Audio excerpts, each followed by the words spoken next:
सूबा सिंध जो है पाकिस्तान पीपल्स पार्टी के साए तले डूब रहा है। सूबे सिंध के अंदर कुत्ते बच्चों को काट रहे हैं, कुत्ते जब नौजवानों को, बूढ़ों को काट रहे हैं, खवातीन को काट रहे हैं। सूबाई हुकूमत के पास वैक्सीन अवेलेबल नहीं है। चाहे वो लाड़काना हो जहाँ से बिलावल जीत कर आए, चाहे वो नवाबशाह हो जहाँ से जरदारी जीत कर आए, चाहे वो दादू हो जहाँ से इस सूबे के वजीर आला जीत कर आए। सूबे भर के अंदर कोई ऐसा शहर नहीं है जहाँ के BHUs के ऊपर कुत्ते के काटने की वैक्सीन अवेलेबल हों। रोजाना की बुनियाद के ऊपर सूबे सिंध के अंदर लोग मर रहे हैं, खास तौर पे छोटे मासूम बच्चे कुत्ते के काटने से।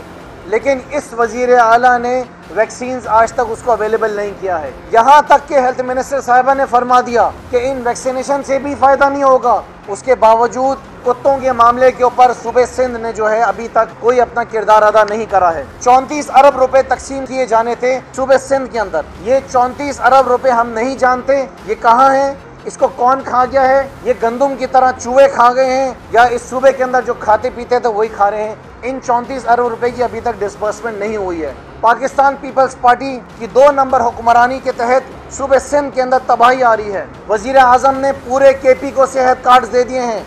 आज 10 लाख रुपए का कार्ड लेकर घूमता है हर KP का शहरी। 60 से 70% लोग पंजाब के अंदर आज सेहत कार्ड लेके अपने जेब में घूमते हैं, मतलब 10 लाख रुपए का कार्ड। इस सूबे का एक एडवाइजर कहता है कि हमें हेल्थ कार्ड की जरूरत नहीं है। अरे नालायक, हमें तो जरूरत है ना।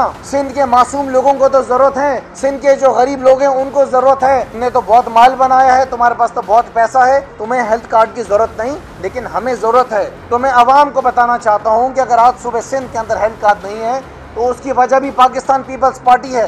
पीपल्स पार्टी आज चीखें मार रही है कि उनके पास पानी नहीं मिल रहा है। मुल्क भर में लोगों के अंदर नफरत पैदा कर रहे हैं। जितना पानी है ये वडेरों के पास जा रहा है, ये जागीरदारों के पास जा रहा है, ये बड़े बड़े जमींदारों के पास सारा पानी जा रहा है। केनाल के जरिए बड़ी बड़ी इन्होंने जो है शगाफ बना के लाइनें बनाई हुई हैं। जितना पानी है ये जमींदार चोरी कर रहे हैं, ये पानी अपनी तरफ शिफ्ट कर रहे हैं। जो छोटे आबादगार हैं, जो छोटे जमींदार हैं वो रो रहे हैं, सिंध के लोग रो रहे हैं। पूरे शहर कराची के अंदर अगर आपको पानी चाहिए तो टैंकर के जरिए मिलेगा। पीपल्स पार्टी अगर सपोर्ट कर रही है तो अपने मिनिस्टर्स को कर रही है, अपने MNAs MPs को कर रही है, क्योंकि सारी जमींदारी इनकी है और किसी की है नहीं। क्या वजह है कि पाकिस्तान पीपल्स पार्टी आज रेंजर्स को और आर्मी को नहीं कॉल कर रही है? अंदरून सिंध के अंदर जहाँ पे कच्चे के इलाकों के अंदर डकैतों का राज है, जैसे कराची के अंदर कुत्तों का राज है, इसी तरीके से शिकारपुर के अंदर, दादू के अंदर जो है और कश्मीर के अंदर डाकुओं का राज है। पीपल्स पार्टी इस वजह से रेंजर्स को नहीं बुला रही और इख्तियारात नहीं दे रही, क्योंकि इनको पता है कि इनके अपने लोग हैं, ये नहीं करेंगे उनके खिलाफ एक्शन। आज 2 हफ्ते हो गए हैं डाकुओं को भागने का मौका दिया हुआ है। 2 नंबर इनके पास बख्तरबंद है, गोलियां गुजर रही हैं बख्तरबंद के अंदर से, हमारे जवान मर रहे हैं।